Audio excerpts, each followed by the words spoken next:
지존파는 1990년대에 활동한 대한민국의 연쇄살인 조직입니다. 일반적으로 연쇄살인은 연쇄살인범 혼자서 저지르는 경우가 거의 대다수이고 단독이 아닌 경우는 부부나 연인, 혈연 친구 등 서로 가까운 관계의 두 명이거나 서로 모르는 사이의 타인들이 같이 연쇄살인을 저지르는 경우라도 많아야 2명을 넘지 않은 경우가 대부분입니다. 3명 이상의 다수가 집단을 결성하여 발생한 연쇄살인 사건은 그 수가 극히 적고 심지어 이러한 사건들도 범인의 수가 3, 4명 정도이지만 지존파는 구성원의 수가 무려 8명이었다는 점에서 매우 드문 케이스라고 할 수 있습니다. 이렇듯 지존파는 세계 범죄사적 관점에서도 상당히 특수한 사례였던 만큼 CNN 등 외국 언론에서 취재를 오기도 했습니다. 뿐만 아니라 이윤성, 엄기영 등 천하의 공영방송 뉴스 앵커들도 지존파 사건을 보도하면서 말을 더듬으며 차마 전할 수 없다는 표현을 반복했을 정도로 지존파가 저지른 범죄 수법이 입에 담기 어려울 정도로 잔혹했고 불평등한 사회 구조와 부자들에 대한 원한과 분노를 담은 발언 등으로 많은 사람들이 경악했습니다. 이 외에도 사회 문화적으로도 결코 적지 않은 직간접적인 영향을 미쳤으며 또한 사건이 발생한 당시는 상대적으로 강력 범죄에 대한 보도가 잘 이루어지지 않던 시기이기도 했고 보도된 당시가 추석 연휴였기 때문에 그 충격이 더 컸습니다. 이들에게는 상당히 충격적인 내용의 행동 강령도 있었습니다. 돈이 많은 자를 증오한다. 10억을 모을 때까지 범행을 계속한다. 배신자는 죽인다. 조직원이었던 송봉우가 조직을 배신해서 조직원들에게 붙잡혀 살해되었습니다. 여자는 어머니도 믿지 말라. 위와 같은 여러 이유 때문에 현재까지도 지존파 사건은 유영철, 강호순, 정남규, 이춘재와 더불어 대한민국 최악의 범죄 및 살인 사건 중 하나로 자주 꼽히고 거론되고 있습니다. 지존파의 결성 계기는 대학 입시 부정 사건에 분노하여 가진 자들에 대한 증오심으로 그들을 벌하기 위함이었다고 합니다. 1992년 말 두목 김기환은 고소득자들의 돈을 갈취하는 범죄 조직을 결성할 계획을 세우자고 결심했습니다. 탄광일을 하면서 알게 된 조모 씨에게 범죄 계획을 알려주며 설득에 나섰는데 평소 조 씨의 경제적 여건과 성정을 알고 있던 김기환은 그를 설득하는 데 성공했고 조 씨의 친구와 도박을 하며 알게 된 사람 3명을 포섭해 조직을 결성했습니다. 하지만 그 범죄 계획에 살인이 포함되어 있다는 것을 알게 된 조직원들이 이를 꺼려 결국 해체되었습니다. 이때 대부분의 조직원들은 김기환의 보복이 두려워 외지로 피신했다고 합니다. 첫 번째 조직 결성 실패 후 1993년 초 갈 곳이 없어진 김기환은 떠돌이 생활을 하다가 탈퇴한 전 멤버의 소개로 가이산이라는 비밀 도박장에서 도박을 하며 허송세월을 보냈습니다. 그러나 김기환은 여전히 포기하지 않고 이번엔 더 못 배우고 부자에 대한 증오심이 훨씬 강한 자들을 포섭하려 했고 실패 요인을 없애기 위해 대화술 관련 서적을 읽으며 더 철저하고 견고한 조직을 만들 계획을 세웠습니다. 그해 3월 고향 후배인 부두목 강동은과 접촉해 그에게 범죄 계획의 일부를 조금씩 흘려가며 차분히 설득에 나섰고 자기 의지로 가담할 수 있게 1개월이라는 유예기간도 줬습니다. 이후 강동은이 적극적으로 찬성을 외치자 강동은의 교도소 동기로 한평에서 포커를 치다 만난 문상록, 후배 송봉우도 동의하여 3사람은 조직에 가입하게 되었습니다. 그렇게 4사람은 전주로 이동해 함께 생활하며 조직 결성과 범죄에 대한 구체적 논의를 시작했습니다. 그러던 중 강동은이 교도소 동기였던 백병옥을 떠올리고는 당시 천안에서 막노동을 하던 백병옥을 합류시켰으며 문상록은 같은 곳에서 일했던 강문섭을 강동은에게 소개해 포섭했습니다. 이주연은 같은 해 6월 평소 은행 강도가 되고 싶다던 김연양을 김기환에게 소개해 조직에 합류하도록 했습니다. 이렇게 조직은 그해 7월 포커판에서 김기환을 중심으로 강동은, 김연양, 문상록, 강문섭, 백병옥, 송봉우를 축으로 하여 조직되었습니다. 그들은 모여서 세상이 오염된 이야기를 하며 더러운 인간들을 청소해버리자고 결의한 다음 노동으로 1년간 2천만 원을 모아서 아지트를 지을 설계를 했습니다. 범행 대상에 대해 이들은 잘 먹고 잘 살고 몸에 힘주는 모든 사람들이라고 했습니다. 그들은 우리를 사람 취급도 하지 않았다. 우리는 중학교도 못 나왔는데 그들은 자식을 대학에 보내기 위해 1억 원 이상 쓰는 사람들이다라며 증오심을 가졌습니다. 이미 한 번의 실패 경험이 있었기에 김기환은 조직의 유지에 굉장히 신경 썼는데 평소에 배신한 자는 반드시 처단한다. 잘 때 가슴을 열어놓고 잘 테니 나가고 싶다면 내 가슴에 칼을 꽂고 가라. 다만 그러지 못하면 지옥까지 쫓아가 죽일 것이다라고 하는 등 조직의 기강을 흔드는 자에게 용서란 없으며 조직에 합류한 이상 벗어날 수 없음을 강조했습니다. 이후 부두목 강동은이 식사 준비와 자빌 등을 시킬 여성 조직원이 필요하다고 판단하여 자신의 여자친구이자 영광의 한 주점에서 접대부로 일하고 있던 이경숙을 합류시켰습니다. 조직원은 다음과 같습니다. 두목 김기환 1968년생 당시 27세. 부두목 강동은 1972년생 당시 23세. 행동대장 김연양 1972년생 당시 23세. 문상록 1971년생 당시 24세. 백병옥 1974년생 당시 21세. 강문섭 1974년생 당시 21세. 송봉우 1975년생, 송봉우는 18세의 조직원에게 피살당합니다. 이경숙 1971년생 현재 52세. 이경숙은 강동은의 여자친구이자 절도 전과 일범이고 조직원들 중 홍일점입니다. 알코올 중독자였던 아버지와 다방을 운영하던 어머니 아래에서 자라났고 모여중 2학년을 중퇴 후 가출했습니다. 1992년까지 대전에서 일하다가 영광으로 내려와 어느 작은 주점에서 접대부 생활을 시작했고 그러던 중 주점을 찾았던 강동은과 인연을 맺어 연인이 되었습니다. 강동은이 엄청난 범죄에 말려들었다는 사실을 알면서도 이를 함구했으며 지존파의 인질이었던 이하무개가 탈출하자 강동은이 자빌과 요리를 해줄 여성 조직원이 필요하다는 이유로 자신이 주점 사장에게 진 빚 1,600만 원을 대신 갚아주어 풀려난 뒤 여성 조직원으로 합류하게 됩니다. 그러나 합류한 지 이틀 만에 검거되었고 직접적으로 살인에 가담하지 않았다는 것이 확인됨에 따라 징역 3년 집행유예 4년을 선고받고 1998년 석방되었으며 검거 당시 강동은의 아이를 임신 중이었습니다. 그녀는 조직원 중 유일하게 사형에서 제외되었습니다. 1993년 7월 초순 밤 11시경 충청남도 논산군 두개역 부근에서 송봉우, 강동은, 백병옥은 한 버스 정류장 근처에 있다가 퇴근 후 홀로 걸어가던 23세 은행원 최미자를 발견합니다. 송봉우는 그녀를 인근 다리 밑으로 끌고 가 성폭행합니다. 함께 있던 강동은과 백병옥도 강간에 동참했는데 계획에 없던 범죄를 저지르고 난 후 고민하다가 강동은이 숙소에 있던 김기환에게 상황을 보고합니다. 김기환은 얼굴을 보인 이상 살려둘 수 없다고 판단하고 최미자를 살해할 결심을 합니다. 김기환은 포터를 몰고 김연양, 강문섭과 함께 현장으로 가서 최미자를 차에 싣고 숙소에서 삽을 챙긴 뒤 논산의 한 야산으로 이동했습니다. 김기환은 현장에 도착해 최미자를 강간하고 김연양에게도 강간하도록 지시한 뒤 사람 죽이는 시범을 보여준다며 피해자의 목을 졸라 살해했습니다. 그 와중에 증거 인멸하는 방법까지 가르치고 조직원들이 교대로 구덩이를 파도록 지시해 시신을 안매장했습니다. 그렇게 그들은 살인 연습을 했고 최미자는 첫 피해자가 되었습니다. 조직원들은 호기롭게 조직에 들어왔지만 막상 살인을 저지르고 나니 흔들리기 시작했습니다. 특히 최미자 살해의 원인 제공자이자 최연소 조직원이었던 송봉우는 죄책감에 시달리며 악몽으로 괴로워했습니다. 이를 견디다 못해 조직을 이탈하기로 결심한 그는 1993년 8월 조직에 자금을 모아둔 통장에서 현금 300만 원을 인출해 도주합니다. 김기환은 송봉우가 도주한 지 2시간 만에 사태를 파악하고 송봉우가 경찰에 밀고할 가능성도 있고 자신의 조직의 기강을 바로 잡기 위해 송봉우를 살해하기로 합니다. 김기환은 조직원들과 송봉우 포획 작전을 세운 뒤 송봉우의 누이로부터 송봉우가 거주하고 있는 집 주소를 얻어낸 후 송봉우에게 용서해주겠다며 조직에 다시 합류할 것을 설득합니다. 마음이 약해진 송봉우는 차마 거절하지 못하고 조직으로 복귀합니다. 조직원들은 송봉우에게 단합대회를 하고 개나 잡아먹으러 가자며 한 야산으로 유인했습니다. 송봉우가 장소에 도착하자 김기환이 책임 추궁을 하기 시작했고 용서를 빌던 송봉우의 뒤통수를 김연양이 벽돌로 후려쳐 기절시킨 뒤 나머지 조직원들은 미리 준비한 곡괭이 등의 둔기로 송봉우를 무참히 폭행한 후 살해했습니다. 다만 첫 범행 때와는 달리 김기환이 별다른 지시를 하지 않아도 두목에게 잘 보이기 위해 조직원들은 알아서 경쟁적으로 살해 행위를 했고 증거 인멸을 위해 시신을 불에 태운 뒤 안매장까지 했습니다. 이들은 조직을 이탈하면 어떻게 되는지 목격했기에 두려움을 느꼈지만 첫 살해 당시 느꼈던 살인이라는 행위 자체에 대한 두려움은 없었고 죄책감도 없었습니다. 다만 김연양은 내가 특별히 예뻐하던 동생이라 죽일 때 마음이 아팠다고 했지만 나머지 조직원들은 아무 느낌이 없었다고 진술했습니다. 심지어 송봉우 살해 후 태연이 개를 잡아먹었고 김기환은 추후 법정에서 송봉우 살해에 대한 진술을 할 때 하루에 개 2마리를 잡은 것에 불과하다고 발언에 장례를 술렁이게 했습니다. 그 후 이들은 본격적인 범행에 착수하기 위해 당분간 아지트 건설을 목표로 돈을 모으는 데만 전념하기로 합니다. 이들은 지출을 최대한 줄이고 대전 일대에서 막노동을 해모은 돈으로 김기환의 어머니의 집을 차근차근 살인을 위한 아지트로 개조하기 시작했습니다. 김기환은 가족들과 이웃에게 어머니께 효도하기 위해 어머니를 모시고 살 집을 새로 짓는다고 말했습니다. 그들과 함께 일했던 동료들은 젊은 청년들이 성실하게 일한다며 흐뭇해했습니다.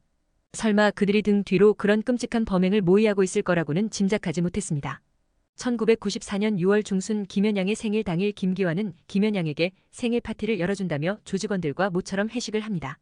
그러던 중 불현듯 아는 선배의 집 보일러를 수리해준다며 자리를 비웠다가 선배의 집에서 잠자고 있던 선배의 여중생 조카를 강간해 구속됩니다. 두목의 부재에 강동은이 부두목이 되어 조직을 이끌게 됩니다. 아지트 완공은 얼마 남지 않았는데 중심을 잡아줄 두목이 없자 이들은 지옥 훈련을 받기로 합니다. 7월 중 일주일가량을 지리산에서 칼 한 자루와 생수 한 병으로만 버티기로 한 것입니다. 강동은은 뒤처지는 조직원이 있으면 너도 봉은이처럼 잔디 이불 덮고 싶냐며 채찍질했습니다. 1994년 7월 말 살인을 위한 그들의 아지트가 완공되었습니다. 그들은 이곳을 아방궁이라 칭했습니다. 아지트 완공 전까지는 주민들의 접근을 막았다가 아지트가 완공되자 그들은 태연히 이웃 주민들을 초대해 집들이를 했습니다. 이들의 아지트는 요새처럼 아주 치밀하게 설계되어 있었습니다. 의심을 피하기 위해 집 외벽 전체를 분홍색 페인트로 칠하고 담벼락은 민트색으로 칠해 아기자기한 일반 가정집처럼 해놨지만 지하에는 무려 3천만 원을 들여 희생자들을 납치하고 감금해 둘 감금시설과 시체를 소각하는 소각장을 만들었습니다. 아지트 완공과 동시에 조직원들은 김연양의 중학교 후배인 무기브로커 이주연으로부터 무기를 구입해 범행 도구들을 완비합니다. 또 범행 대상 물색을 백화점 VIP 고객들을 대상으로 지정하기 위해 현대백화점 압구정 본점 신용판매부 직원이었던 김민경으로부터 백화점 고액 거래자 명단을 구입합니다. 준비가 다 되었다고 판단한 강동훈은 김기환을 면회해 본격적인 범행에 착수할 것을 허락받습니다. 조직원들은 평소 김기환이 말했던 대로 벤츠나 그랜저 등의 고급차를 몰고 다니는 사람들을 범행 대상으로 삼았습니다. 1994년 9월 5일 오전 12시경 아지트를 떠나 서울로 출발한 뒤 당일 밤 서울 워커힐 호텔 부근에서 1박을 하고 7일에 범행을 시도했으나 실패로 돌아갑니다. 범행 실패 후 바로 경기 남양주시 조안면 송촌리 낚시터 부근으로 장소를 옮겨 차를 주차한 뒤 도로 밑에서 범행 대상이 나타날 때까지 잠복했습니다. 몇 시간 뒤 도로에 그랜저가 나타나자 강동훈이 승용차로 그랜저 차량을 가로막았고 나머지 조직원들이 가스총과 칼 등으로 그 안에 타고 있던 이종원과 이하무개를 위협해 밖으로 끌어냅니다. 테이프와 끈으로 두 사람의 손과 발을 결박하고 눈을 가린 채로 포터에 실어 아지트로 납치합니다. 아지트에 도착하자마자 두 인질의 인적사항 등을 취조했는데 타고 있던 그랜저 차량은 700만 원을 주고 중고차로 구입을 한 차였고 둘 다 자신들이 원하던 부자들이 아닌 것이 밝혀지게 됩니다. 이종원은 카페 악사였고 조수석에 타고 있다가 함께 납치된 이하무개도 이종원과 같은 카페에서 근무하는 아르바이트생이었습니다. 이 이하무개는 피해자 중 유일하게 살아남아 지존파 검거에 결정적인 역할을 한 인물입니다. 이렇게 조직원들끼리 둘의 처분을 놓고 토론을 하다가 둘 다 살해하기로 합니다. 다음 날 조직원들이 돌아가며 이하무개를 성폭행하였고 이종원에게 술을 잔뜩 먹여 취하게 한 뒤 비닐봉지를 머리에 씌워 질식사시키고 교통사고로 위장해 살해할 계획을 세웁니다. 여자도 함께 죽이면 수상해 보일 수 있다는 논리로 김연양이 이하무개를 살려주는 대신 공범의식을 심어주어 피해자 이종원 살해 과정에 동참하도록 유도합니다. 이하무개는 극한의 공포에 떨며 이종원의 입을 막는 신용만 할 수밖에 없었습니다. 다음 날 이종원을 넣은 골프백을 들고 전라북도 장수군 번안면 교동리의 한 인적이 드문 도로로 이동했습니다. 이때 강문섭과 이하무개만 아지트에 남아있었는데 강문섭이 저도 이러고 싶지 않은데 형들이 시켜서 어쩔 수 없다라고 말하며 이하무개를 강간하였습니다. 이하무개의 증언록에 의하면 이들은 이하무개를 감금했던 8일간 내내 강간하지는 않았으며 첫 이틀간 동안 집중적으로 마치 의식을 치르듯이 돌아가며 성폭행했다고 했습니다. 하지만 이동 중에도 이종원은 살아있었고 이를 확인한 조직원들이 전기 충격기로 재차 충격을 줘 살해합니다. 그 뒤 이종원의 시신을 그랜저 운전석에 태우고 차량을 계곡으로 밀어서 교통사고로 사망한 것처럼 위장했습니다. 더 치밀하게 위장하기 위해 도로에 스키드 마크까지 남겼습니다. 지존파 검거 전 피해자의 허벅지에 지존파에게 납치될 당시 저항하다 생긴 자상도 있었지만 이 사건은 지존파가 의도한 대로 단순 교통사고로 인한 사망 사건으로 종결될 뻔했습니다. 범행을 마친 후 아지트로 복귀한 그들은 이하무개를 또 한 차례 성폭행합니다. 1994년 9월 13일 경기 성남시 남서울공원 묘지 근처에 주차된 검정색 뉴그랜저 차량을 발견하고는 성묘를 하던 중소기업 사장 부부 소윤호, 박미자 부부에게 차량 바퀴에 펑크가 난 것 같다며 부부가 그 차량의 소유주임을 확인하고 공기총을 발사해 위협한 후 이전 범행 때와 유사한 방법으로 부부를 납치해 아지트로 이동합니다. 14일 새벽 피해자들을 취조해보니 이전 피해자들과는 달리 소윤호는 자수성가한 중소기업 사장으로 경제적 여유가 있는 것으로 확인이 되자 몸값을 지불하면 풀어주겠다는 말로 회유합니다. 조직원들은 소윤호 부부의 몸값으로 1억 원을 요구했고 소윤호로 하여금 회사 직원에게 교통사고가 크게 났는데 피해자에게 1억 원을 지불해 합의를 보기로 했다고 거짓말해서 돈을 건네받도록 지시합니다. 소윤호로부터 1억 원까진 지불할 수 없지만 8천만 원까지는 된다는 확답을 받은 후 같은 날 오전 광천시외 버스터미널로 향합니다. 경찰에게 범죄가 발각되었을 경우를 대비해 차량에 다이너마이트도 구비해 놓았는데 김연양이 다이너마이트 조작을 잘못하여 손과 발에 부상을 입고 아지트로 복귀합니다. 오후 2시경 조직원들이 지켜보는 가운데 소윤호는 회사의 총무부장 심성수로부터 8천만 원이 든 돈가방을 건네받습니다. 이때 남편 소윤호는 도주할 수도 있었으나 아내 박미자가 인질로 잡혀 있었고 또 당시에는 돈만 지불하면 정말 풀어주리라 믿었기에 돈만 받아옵니다. 난 납치됐어. 따라오지 마라는 짤막한 말로 구조 신호를 보냈다고 합니다. 돈가방을 받고 아지트로 복귀한 그들은 그날 밤 처음 만져보는 큰 돈의 기쁨에 취해 소윤호 부부의 처분을 놓고 토론을 합니다. 살려주자 죽이자는 의견이 반으로 나뉜 적도 있으나 원칙대로 죽여 없애야 한다는 의견으로 모아져 부부를 살해하기로 합니다. 이때 이하무개의 처분도 함께 논의되었지만 이하무개를 살려주자고 주장한 김연양과 그녀를 경계하던 문상록이 몸싸움을 했고 결과적으로 이하무개는 생존했습니다.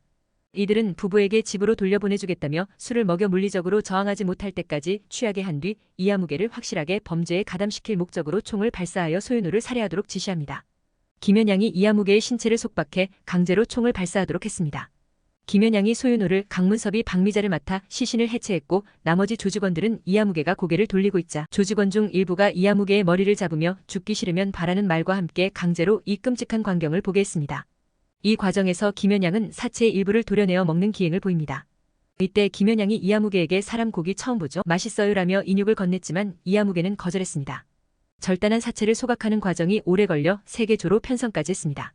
이들은 사체를 소각할 때 나는 냄새를 희석시키기 위해 마당에서 일부러 돼지고기를 구워 먹고 이웃 주민들에게 구운 고기를 나눠주는 태연함과 치밀함을 보입니다.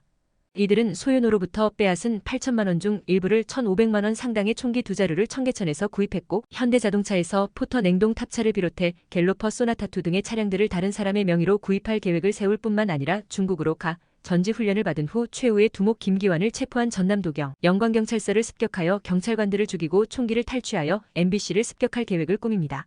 계획을 펼쳐보기도 전에 검거되자 김연양은 인터뷰에서 더 죽이고 싶었는데 지금 못 죽여서 한이 맺힌다. 내가 MBC 한번 가보려고 했는데 못 가게 되었다고 말했습니다. 양수리 부근에서 세 번째 희생자인 이종원과 드라이브를 하다 함께 납치된 카페 여종업원 이아무개의 극적인 탈출 덕분에 지존파가 세상에 알려지게 되었습니다. 이아무개는 납치되었을 당시 지존파의 아지트에 감금된 후 살려달라고 애원해도 살려주지 않을 것이란 걸 본능적으로 느끼고 별다른 저항을 하지 않았다고 합니다.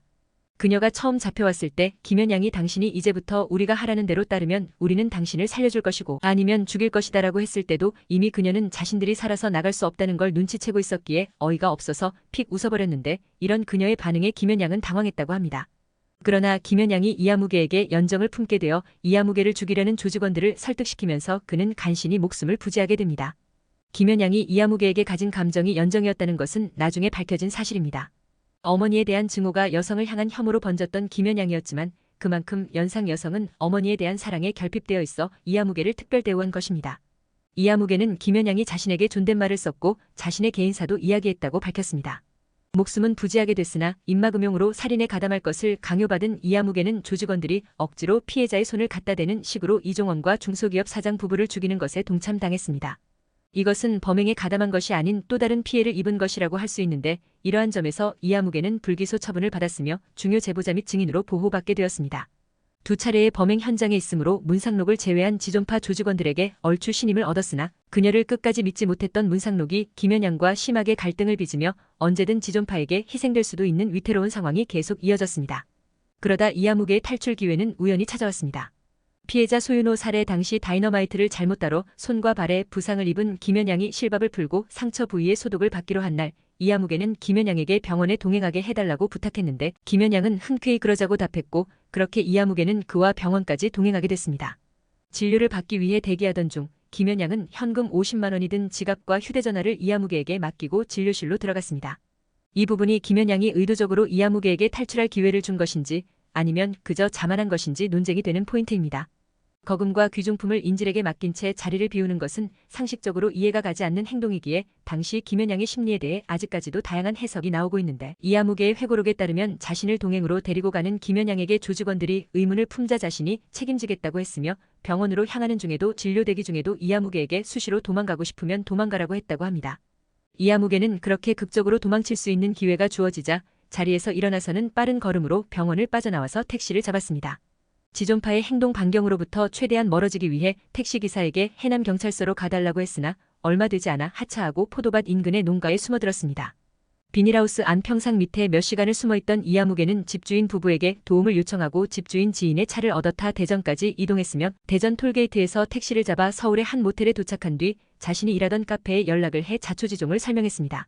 이아무개는 서초경찰서에 카페 주인의 남동생과 동행하여 경찰들에게 사건에 대해 말했으나 경찰들은 관할이 아니라며 사건 담당을 거부했습니다. 분노와 공포가 극에 달한 이아무개를 보던 카페 주인의 남동생은 평소 카페를 즐겨 찾던 당시 서울 서초경찰서 강력사반장 고병천 반장에게 연락했습니다. 강력 반장이었던 고병천 반장조차 피해자의 진술이 매우 충격적이라 처음엔 믿지 못했으나 이종원이 전북 장수에서 교통사고로 사망한 사건과 소윤호 박미자 부부의 실종 납치 사건에 대해 이아무개가 잘 알고 있다는 것을 인지한 고 반장은 사태의 심각성을 느끼고는 본격적인 수사에 착수하게 되었습니다. 체포작전은 수월했습니다. 먼저 강동은이 이른 아침 포터트럭을 타고 마을로 가다가 경찰의 미행을 눈치채고는 경찰과 1.5km 추격전을 벌인 끝에 검거되었고, 형사가 강동은이 교통사고를 당했다는 전화를 걸어 김연양과 이경숙, 문상록을 유인해냅니다. 이때 경계심을 약화시키기 위해 미리 현지 파출소 경찰을 섭외해서 현지 사투리 억양으로 전화를 걸었다고 합니다. 경찰이 파놓은 함정임을 눈치챈 문상록이 도주하다 형사에게 제압당하고 김연양, 이경숙은 대우 르망 승용차를 타고 도주하려다가 20km 추격 끝에 검거됩니다. 나머지 조직원들은 아지트에 있다가 아지트를 급습한 경찰들에 의해 모두 검거되었습니다. 표창원이 쓴 저서에 따르면 전남도경 영광경찰서 형사들과 공포탄을 쏘며 공포감을 조성하면서 진입했다고 합니다. 다만 경찰의 검거 과정이 성공했기에 망정이지 인질이었던 이아무개까지 데리고 형사 6명만 출동했던 점에서 당시 경찰의 전문성이 얼마나 부족했는지 보여줍니다.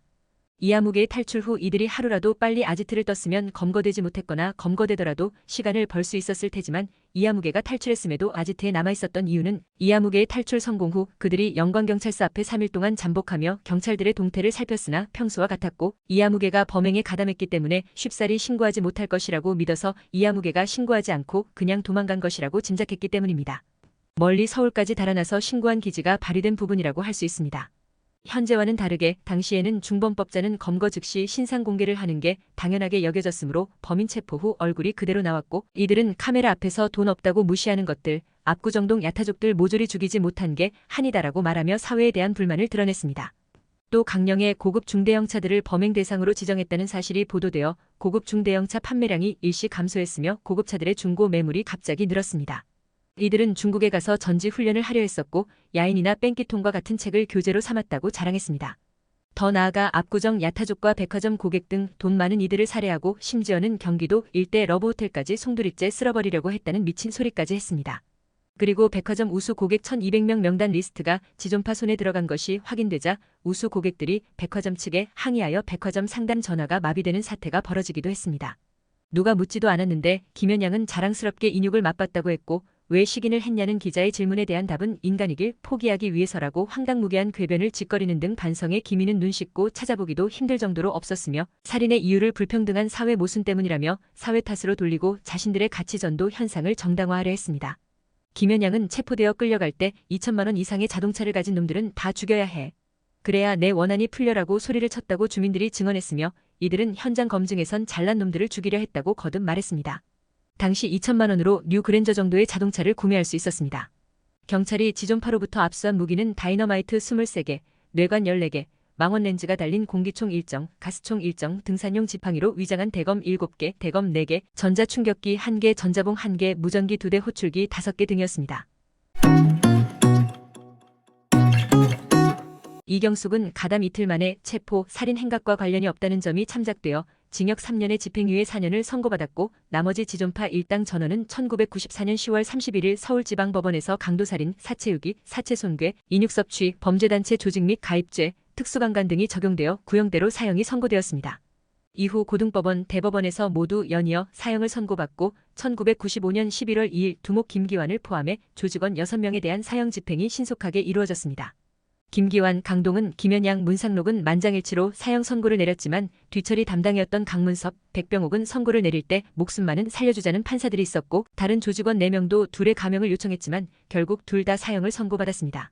사형이 선고된 지 1년 2개월 만에 사형 집행이 이루어졌는데 보통 기존 대한민국 대통령 임기 중에 벌어진 사건에 대한 사형 집행 결정도 최소 2년은 기다려주는 게 관례임을 생각하면 대단히 이례적인 일입니다.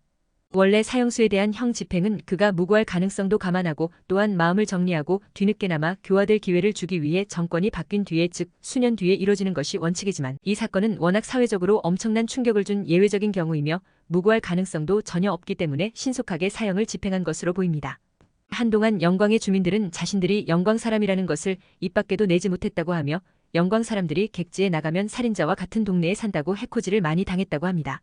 지존파의 아지트는 현재 철거되어 역사 속에서 자취를 감췄습니다. 1967년 12월 14일생이며 경찰 제보자이자 지존파 사건의 유일한 생존자였던 이아무개는 언론에 당시 상황을 여러 번 증언해 주었습니다. 종종 당시 강동은의 아이를 임신 중이었던 여성 조직원이었던 이경숙과 혼동되기도 하지만 두 사람은 서로 다른 사람입니다. 2015년 11월에는 JTBC 이규현의 스포트라이트를 통해 21년 만에 방송 인터뷰를 했습니다. 해당 인터뷰는 2015년 11월 6일 방송되었으며 인터뷰에서 이아무개는 극심한 PTSD로 21년이 지난 지금도 현재 진행형으로 고통을 받고 있는데 대한민국의 경우 현재 범죄 피해자에 대한 사후 대책들이 거의 없다시피 하거나 있어도 도움이 안 되는 수준의 것만 있어서 관련 정책들을 비판하였습니다. 2020년 11월 SBS 꼬리에 꼬리를 무는 그날 이야기 시즌 1에서 최근 근황이 언급되었는데 한때 가정을 이루었으나 극심한 PTSD에 의한 스트레스로 오래 가지 못했고 현재는 말기암 투병 중이라고 합니다. 이아무개와 이경숙은 대면한 적은 없으나 통화한 적이 있습니다. 이 씨가 탈출하기 며칠 전 강동은이 이아무개에게 여성 조직원을 드리려 하는데 어떠냐고 물으며 이경숙과 통화하도록 했습니다. 이경숙은 이아무개에게 충고하는 것 같아 미안하지만 동은 씨를 도와주기로 했으면 끝까지 도와달라. 신이 있다면 동은 씨를 도와줄 것이다라고 부탁했고 이아무개는 황당해하며 자신이 지금 납치되어 있는 상태라고 태도를 분명히 했습니다. 당시 그랜저가 부의 상징인 최고급 차인 건 사실이었지만 피해자 이종원이 탔던 그랜저 승용차는 중고로 구입한 중고차였으며 평소 범행 대상을 물색하는 역할을 맡았던 백병옥이 그냥 그랜저라는 이유로 범행 대상으로 지목되었습니다. 중소기업 사장 부부 납치 당시에도 주차되어 있던 소유노의 그랜저가 3000cc인 것 같은데 돈 좀 있을 것 같다고 했으나 소유노의 그랜저 차량도 겉만 3000cc로 개조한 차였고 소유노가 남긴 편지 내용을 보면 회사는 인수한 지 1년밖에 되지 않아 아직은 적자 운영 중이라는 내용이 있습니다. 이들은 소위 강남에 사는 부자들을 범행 대상으로 했으나 아이러니하게도 피해자들 중 부자는 단 한 사람도 없었습니다. 그나마 사장의 직함을 달았던 소 씨 부부의 집도 강남이 아닌 서울 중랑구의 아파트였습니다. 이러나 저러나 그랜저 같은 고급차를 타면 무조건 부자라고 보는, 즉 차만 좋으면 부자라는 마인드로 범행 대상을 지목한다는 것입니다. 그리고 부자들은 모두 죽여야 한다는 것 자체가 이들이 매우 단순하다는 것을 보여줍니다. 지존파 일행 중 한 명이 그 사람은 왜 그랜저를 탔냐? 그랜저가 아니라 소나타를 탔었어도 죽이지는 않았을 것이라고 말하기도 했습니다. 범인들이 대놓고 범행 대상을 그랜저 등의 비싼 차를 탄 사람이라고 언급하면서 그랜저를 타면 범행 대상이 될 수 있다는 불안감과 함께 그랜저 및 타 제조사들의 고급 세단들의 이미지가 곤두박질치자 현대자동차에서는 당시 그랜저의 리무진 모델과 차세대 그랜저로 개발되던 모델의 그랜저의 이름을 유지하지 않고 새로운 이름을 붙였는데 각각 다이너스티와 에쿠스입니다. 하지만 1998년에 그랜저 XG를 출시하면서 이미지가 조금씩 회복되기 시작했습니다. 이아무개가 탈출한 후 조직원들이 영광경찰서 앞에 잠복할 때 김연양이 아지트에 남아 다이너마이트를 쌓아놓고 책임을 지겠다며 자결하려 했지만 강동은이 만류했습니다. 최종적으로 이아무개가 전남도경 영광경찰서에 신고한 정황이 포착되지 않자 이유는 알 수 없지만 이들은 검거 전날 회식을 했습니다. 이경숙 합류 기념 환영회로 추측되는데 김연양은 검거 후 한 언론과의 인터뷰에서 그날 처음으로 노래방에 가봤다고 했습니다. 다음날 아침 해장용 콩나물국을 끓이려고 강동은이 콩나물을 사러 나갔다가 붙잡혔습니다. 지존파가 현장 검증을 할 때 형사들을 끌어안고 낭떠러지에서 뛰어내려 동반 자살할 생각도 했으나 그러지 못한 이유가 조사 과정에서 형사들이 자신들에게 따뜻하게 대해줬기 때문이라고 했습니다. 그것이 살면서 처음으로 받아보는 인간적인 대우였다면서 또한 재판 과정에서도 검사나 변호사들이 자신들에게 진심 어린 충고를 아끼지 않는 등 인간적으로 대해주어 법조계 인사들에 대한 편견이 사라졌다며 감사하다고 말하기도 했습니다. 지존파의 증거품 공개 및 압수 당시 맨 앞줄에 있던 여성 취재기자를 붙잡아 인질극을 벌일 생각도 했다고 털어놓았습니다. 지존파의 아지트의 지하실에서 현장 검증을 할 때 참혹한 광경과 지독한 악취 때문에 현장에 있던 대부분이 곤혹스러워했고 일부 여성 기자들은 혼절하기도 했습니다. 심지어 베테랑 형사들도 현장을 보며 공포감을 느꼈을 정도였습니다. 지존파 검거 직후 지나치게 과열된 취재 열기로 인해 조사 중에 몰상식한 기자들이 경찰서 유리창을 깨고 들이닥쳐 조사가 번번이 중단되기도 했습니다. 도저히 조사를 진행할 여건이 되지 않자 형사들은 지존파 일당들과 유치장 안에서 같이 생활하며 조사를 진행했습니다. 범죄자들에게 미디어가 따라붙으면 범죄자들은 흥분하는 경우가 많은데 지존파도 미디어 앞에선 불안정한 정신 상태를 보이며 전혀 뉘우침이 없는 언동으로 세간의 분노를 샀습니다. 그런데 오히려 형사들 앞에서는 유순해졌다고 했는데 죄질로 보나 태도로 보나 악질 중에 악질들이라 강하게 나가려고 했던 형사들이 오히려 당황했을 정도였습니다. 조사 중 식사 시간에 무엇을 먹고 싶냐는 물음에 짜장면이라 대답했는데 고병천 전반장이 돈 좀 쓴다며 잡탕밥을 시켜줬습니다. 7,000원짜리 잡탕밥이 자신들이 먹어본 음식 중에 제일 비싼 음식이라고 했다고 합니다. 자신들이 먹어본 제일 비싼 음식은 6,000원짜리 뷔페였다고. 이후 고병천 전 반장은 한 언론과의 인터뷰에서 그 뒤로 지존파가 생각나 잡탕밥을 먹지 않게 되었다고 고백했습니다. 사형 선고가 내려진 후 김연양이 이아무개에게 사죄의 편지를 보내자 이아무개가 답장을 보내줬으며 그렇게 두 사람은 사형 집행 전까지 편지를 주고받았습니다. 지존파 조직원들의 IQ는 대부분이 90점대였고 유일하게 김기환만이 100 이상이었습니다. 90에서 110 정도가 평균 수치이기 때문에 특별히 지능이 낮다고 볼 순 없으나 이들의 지능 수준이 결코 높지 않았다는 것을 보여줍니다. 도토리 키 재기이지만 일각에선 그들 중 지능이 제일 높은 김기환이 상대적으로 지능 수준이 낮은 부하 조직원들을 이용한 것이 아니냐는 추측을 하기도 했습니다. 실제로 지존파의 교도소 동기들이나 교도관들이 김기환을 제외한 나머지 멤버들에 대해 그렇게 무시무시한 범죄를 저지르던 녀석들이 일부러 그러나 싶을 정도로 의외로 어리숙하고 순진해서 놀랐다고 말했습니다. 김기환이 여중생 강간치상죄로 광주교도소에 수감되어 있었을 때 재소자들에게 구타를 당할 때마다 형님 나중에 저희 아지트로 한번 놀러 오십시오라고 하곤 했다고 합니다. 국내에서도 아동 성폭행범이 타 재소자들한테 더 하등하고 악질 죄수처럼 여겨졌습니다. 지존파 일당이 이아무개에게 여자 때문에 배신한 조직원을 죽인 적이 있다고 했지만 실제로는 송봉우 외에 살해당한 조직원이 있다고 밝혀진 바가 없는 것으로 보아 김기환이 현 조직원들에게 경각심을 심어주고 그들을 제압하기 위해 초창기 멤버 중 한 명이 배신해서 죽인 적 있다고 허풍을 떨었고 나머지 조직원들은 이를 그대로 믿은 것으로 보입니다.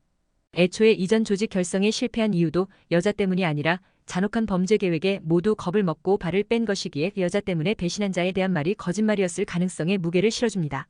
아니면 조직원들이 단순히 이아무개를 겁박하기 위해 지어낸 말이었을지도 모릅니다. 송봉우가 사귀던 여자 때문에 조직 자금을 인출에 도주했다는 이야기도 있지만 진실을 알 길이 없습니다. 아무튼 그것이 김기환의 선견지명이었는지 김현양은 결국 여자 때문에 조직을 위험에 빠뜨렸지만 나머지 조직원들은 그를 응징하지 않았습니다. 전국 각지에서 김현양에게 위로를 건네고 회개를 독려하는 내용의 편지를 보내왔습니다. 그 중에는 김현양에게 편지와 함께 일기장을 보내 일기를 써서 보내달라고 요구했던 한 여인과 여학생이 있었는데 알고 보니 이 두 사람은 존재하지 않는 허구의 인물이었습니다. 김현양을 이용해 베스트셀러를 누렸던 한 출판사의 직원들이 꾸민 짓이었던 것입니다.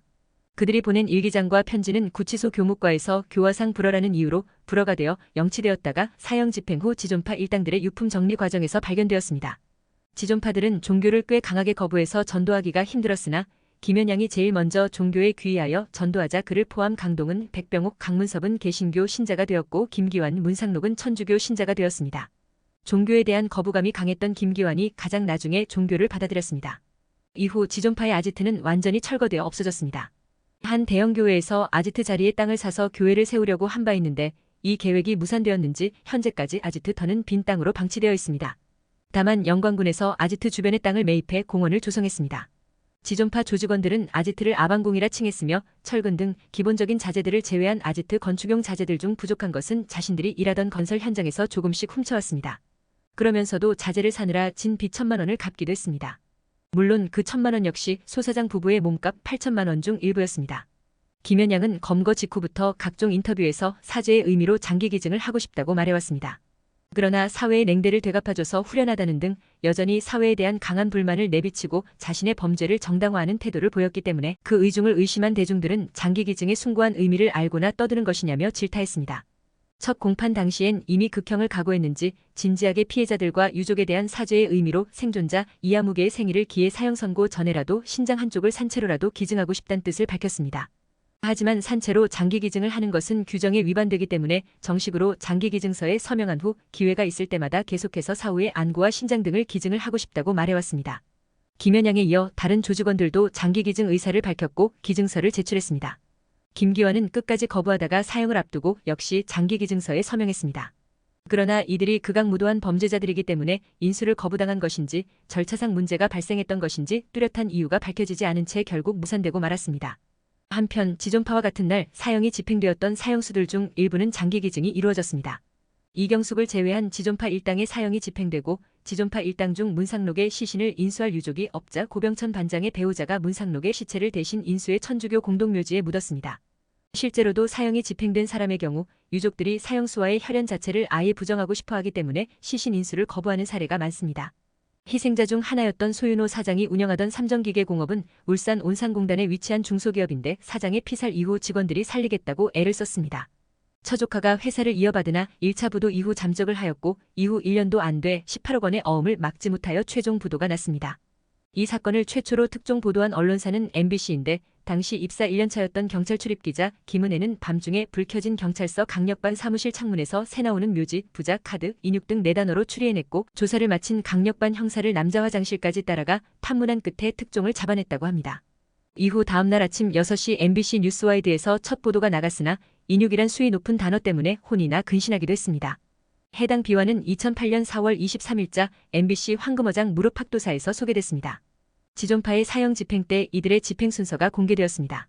1995년 11월 2일 서울구치소에서 첫 번째 김기환, 두 번째 김현양, 7번째 강동은, 13번째 강문섭, 14번째 문상록, 15번째 백병옥의 순서로 집행되었습니다.